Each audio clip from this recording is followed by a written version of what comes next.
और इसी पर जमीयत उलमाए इस्लाम ने मदारिस एक्ट नोटिफिकेशन जारी होने का खैर मकदम किया है। मदारिस की खुदमुख्तारी पर कोई समझौता नहीं किया जाएगा, ऐसा कहना है तर्जुमान जमीयत उलमाए इस्लाम का। तर्जुमान JUI ने वाज़ेह किया है कि JUI दीनी मदारिस के तहफ़्फ़ुज़ में हमेशा किरदार अदा करती रही है और उन्होंने कहा है कि मदारिस की खुदमुख्तारी पर कोई समझौता नहीं किया जाएगा, हर साजिश नाकाम बनाई जाएगी।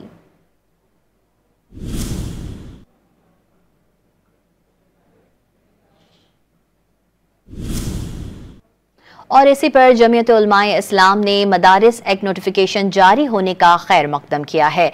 मदारिस की खुदमुख्तारी पर कोई समझौता नहीं किया जाएगा, ऐसा कहना है तर्जुमान जमीयत उलमाए इस्लाम का। तर्जुमान JUI ने वाज़ेह किया है कि JUI दीनी मदारिस के तहफ़्फ़ुज़ में हमेशा किरदार अदा करती रही है और उन्होंने कहा है कि मदारिस की खुदमुख्तारी पर कोई समझौता नहीं किया जाएगा, हर साजिश नाकाम बनाई जाएगी।